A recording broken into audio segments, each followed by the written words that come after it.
Banyak pecinta film horor bilang film ini didasarkan pada kisah nyata, based on true story. Cuma buat nambah kesan horor di film ini atau memang faktanya cerita nyata. Tapi faktanya klaim itu bukan dampak signifikan buat nambah jumlah penonton film ini. Pegiat film ini pun juga mengklaim bahwa film ini didasarkan pada latar waktu tahun 70-an di mana ada satu keluarga yang menjalani kisah seperti yang diceritain di film James Wan tahun 2013 ini. Yang konon sesuai dengan kejadian nyata mereka, kayak misalnya ada salah satu anggota keluarga mereka yang dipindahin dari tempat tidur mereka ke tempat lain, dicium sama setan di malam hari pas mereka tidur, dan jiwa mereka dimangsa sama roh penyihir yang konon ratusan tahun bersemayam di rumah itu. Jadi hari ini kita bakal ngebahas lebih dalam tentang gimana kisah nyata di balik film ini yang katanya bahkan lebih menyeramkan daripada filmnya. Tapi sebelum kita mulai, pastiin dulu buat berlangganan ke channel ini dengan subscribe, like, and comment, dan kasih aku saran-saran topik kasus pembahasan yang mungkin bisa aku bahas di video-video selanjutnya.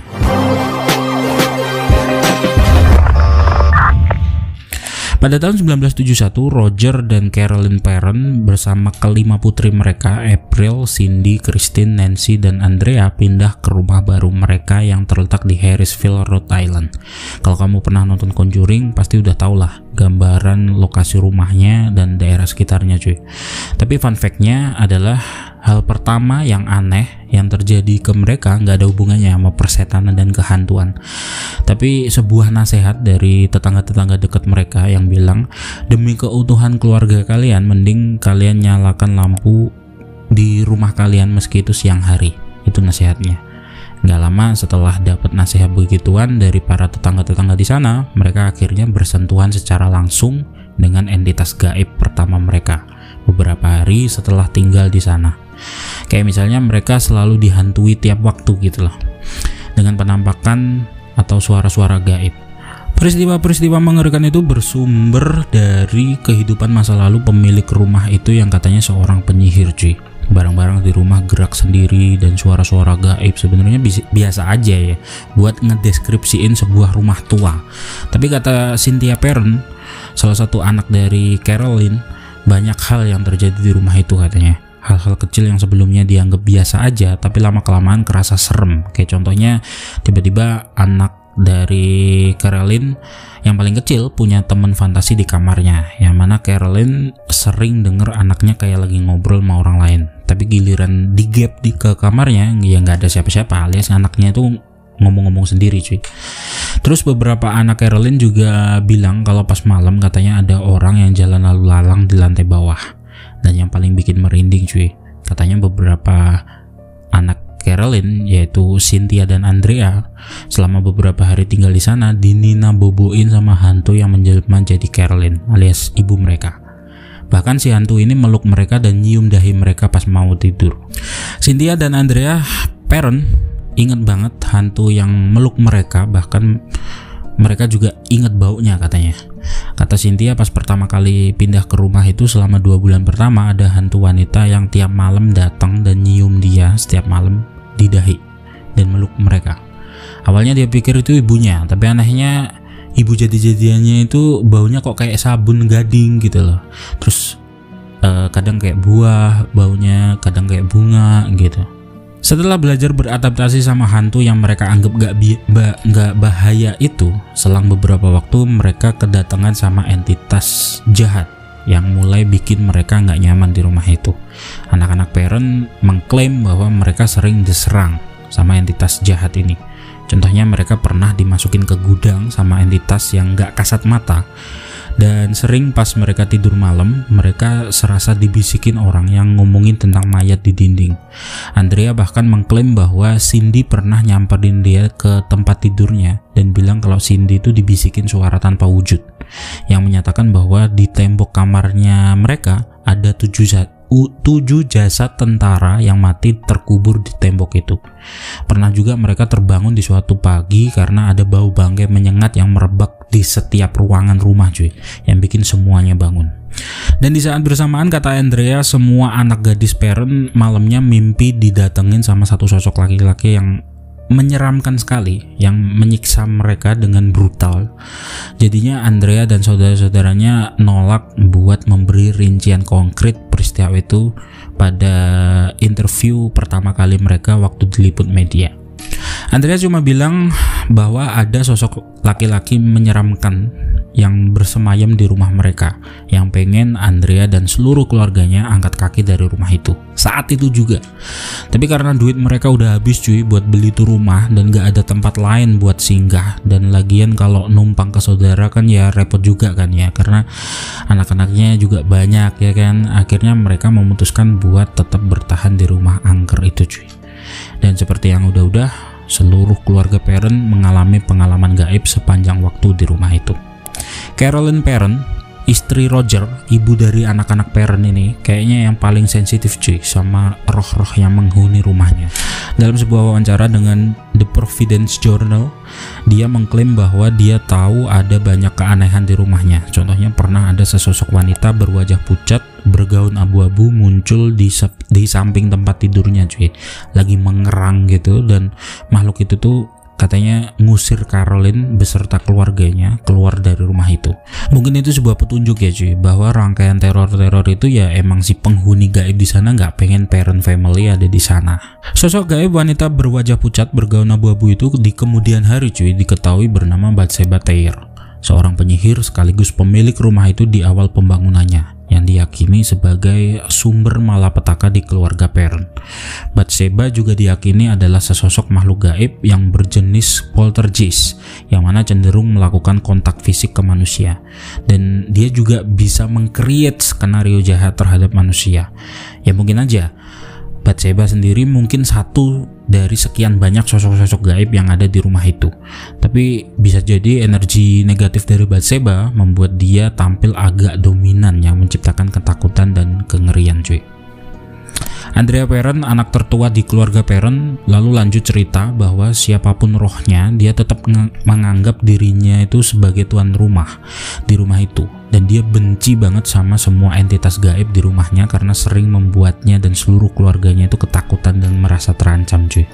Dan lagi kenyataannya keluarga Perron tetap nggak ninggalin rumah itu karena ketakutan, dan mereka tetap milih bertahan dengan semua serangan gaib yang selalu menghantui mereka. Meski salah satu alasannya mereka ya karena nggak punya duit lagi buat pindah dan beli rumah lagi.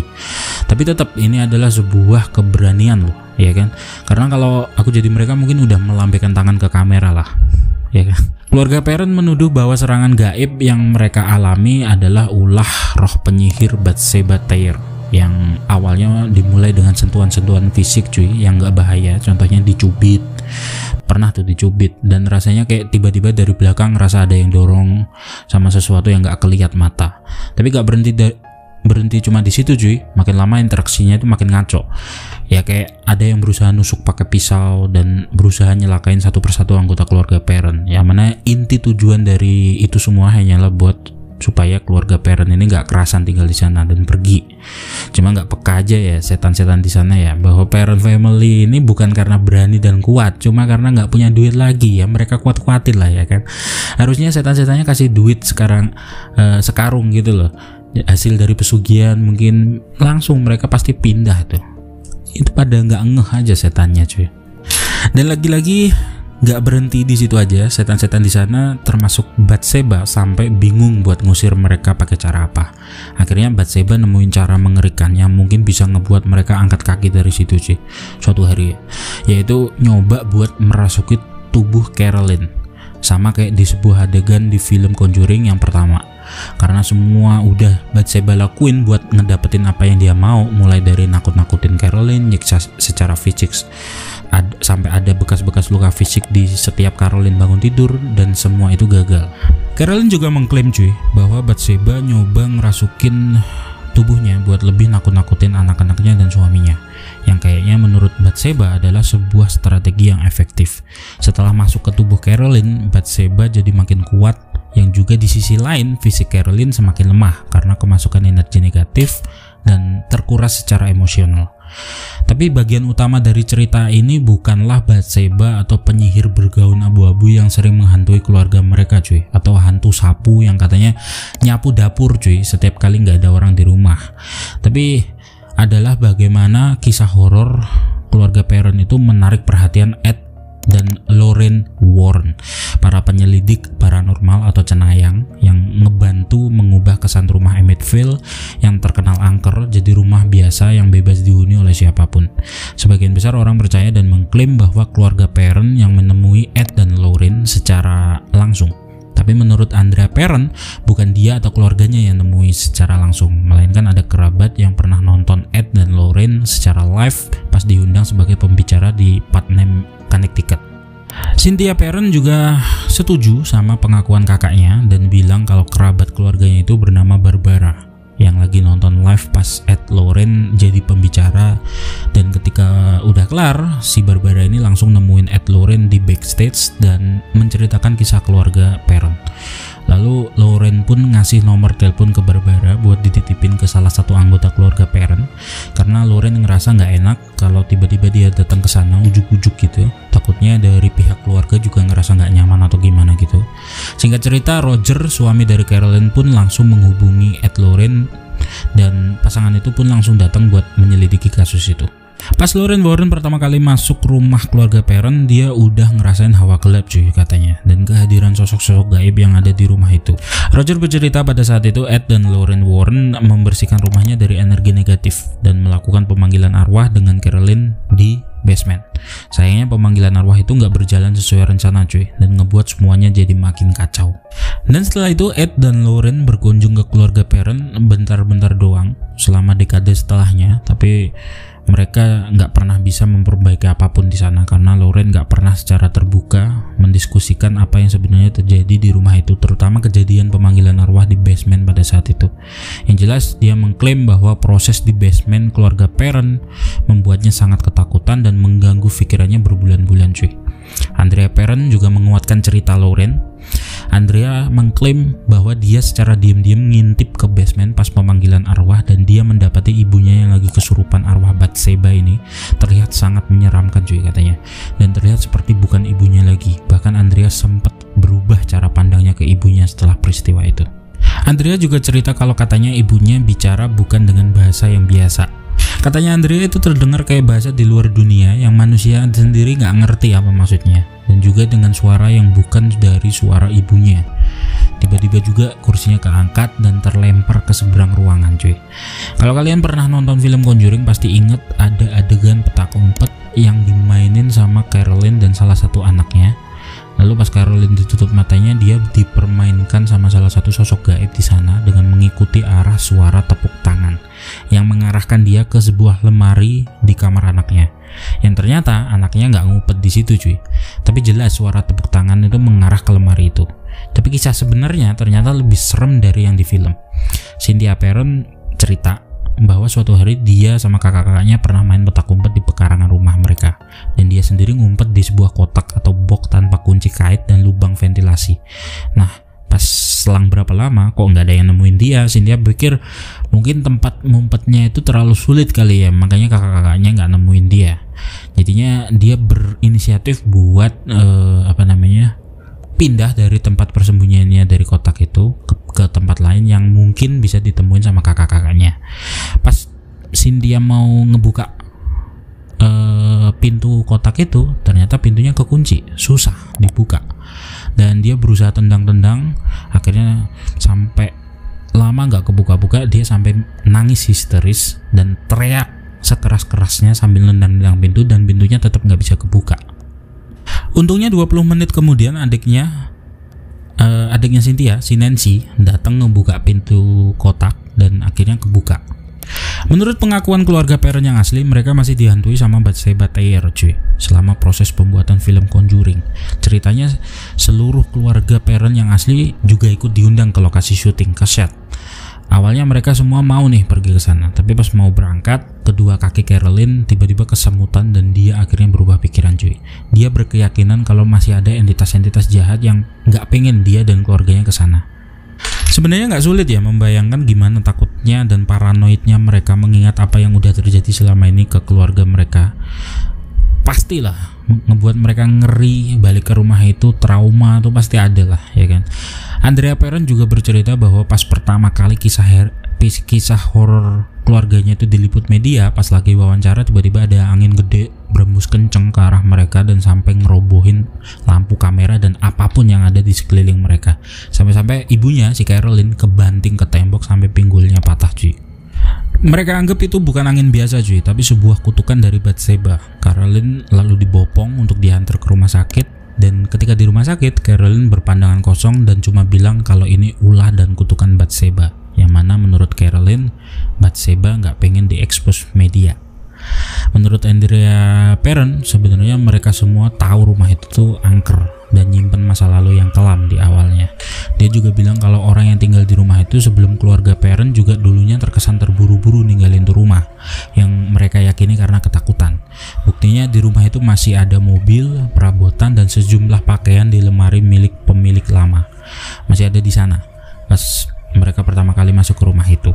Tapi pengakuan mengejutkan datang dari Norma Sutcliffe, yang mana pemilik rumah saat ini.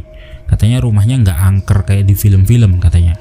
Norma cuma bilang kalau dia kadang ngeliat dan denger ada orang ngobrol di kamar lain. Dan kadangkala denger langkah kaki pas malam hari di lantai atas. Dan juga katanya di waktu-waktu tertentu di malam hari ada cahaya biru yang aneh yang nyorot ke sekitar ruangan. Dan Norma masih anggap itu hal normal cuy. Kemungkinannya ada dua. Norma ini berusaha cuek atau memaklumi namanya rumah tua, ya beginilah keadaannya ya kan. Setelah Conjuring dirilis, Norma kabarnya sangat membenci dengan semua perhatian yang tertuju ke rumahnya cuy. Dia juga berusaha menyangkal cerita keluarga Perron. Dia bilang bohong tuh, keluarga Perron bilang rumah gua kayak gini. Bohong tuh kayak gitu. Tokoh iblis antagonis di film Conjuring adalah seorang penyihir bernama Bathsheba Thayer, tapi lahir dengan nama Bathsheba Sherman. Keluarga Perron mengklaim roh wanita ini menghantui mereka selama hampir 1 dekade, merasuki Carolyn, ibu dari anak-anak Perron, dan bahkan ngikutin mereka ke set film cuy. Tapi pertanyaannya, tokoh Bathsheba ini benar-benar ada atau mereka cuma korban pers, korban media? Di film Conjuring diceritain bahwa Bathsheba mengorbankan atau menumbalkan anaknya yang masih bayi ke iblis, lalu dia sendiri gantung diri dan jadi roh jahat di rumah itu yang terletak di Pulau Road. Kenyataannya Bathsheba adalah seorang wanita biasa yang udah nikah dan punya 4 anak. 3 diantaranya meninggal di usia muda. Di tahun 1885, Bathsheba meninggal karena stroke dan dimakamin di sana bersama suami dan 3 anaknya. Dan ini adalah cerita dari abad ke-19 yang mana bukan hal yang aneh di tahun-tahun itu. Akhirnya salah satu pertanyaan terbesar kebanyakan orang tentang kasus keluarga Perron adalah, kalau udah tahu rumahnya serem ngapain nggak pergi aja dari situ dari awal gitu loh. Entah kemana kek ya kan, yang nggak ngeluarin duit. Katanya kan duitnya udah habis tuh, balik ke rumah orang tua kek atau apalah ya kan. Pokoknya jauh-jauh lah dari rumah itu kan bisa ya kan. Itu sih pertanyaannya, dan itu pertanyaan yang rasional juga ya kan. Tapi menurut mereka jawabannya adalah lagi-lagi secara finansial nggak mungkin bagi keluarga Perron pada waktu itu buat ninggalin rumah itu, karena itu terjadi di akhir pemerintahan Presiden Nixon, yang mana di sepanjang tahun ekonomi sangatlah buruk, dan kata mereka nggak peduli seberapa baik teman-temanmu pada saat itu, nggak akan ada orang yang secara sukarela ngasih perlindungan dan nampung 5 gadis remaja sekaligus bapak ibunya. Selain itu, Andrea Perron juga mencatat bahwa nilai properti di tahun-tahun itu sangat mengenaskan cuy, dan cenderung menurun hari demi hari, dan dia berpendapat keluarganya bakal kere kalau mereka tinggalin gitu aja rumahnya. Dan pada tahun 1980 keluarga Perron akhirnya bisa ngejual rumah itu, dan segera kelar dokumen ditandatangani, mereka langsung menuju ke Georgia dan gak pernah lagi balik ke situ. Lalu pertanyaan yang muncul, apakah faktor ekonomi ini menjadikan alasan yang meyakinkan buat tinggal di rumah angker yang buat kamu kesurupan dan ngebuat anak-anakmu ketakutan dan sekaligus beragam cerita serem yang lain? Jawab aja sesuai pemikiran kalian di kolom komentar sekaligus alasannya. Dan kalau kalian penasaran dengan video-video yang lain, gak usah lama-lama, langsung tekan tombol subscribe dan nyalain notifikasinya biar kamu update terus video-video terbaru dari Chris Spooky. Once again, thanks for being part of this channel. Keep sharpening that mind, stay at home because danger's out there, and see you guys in the next video.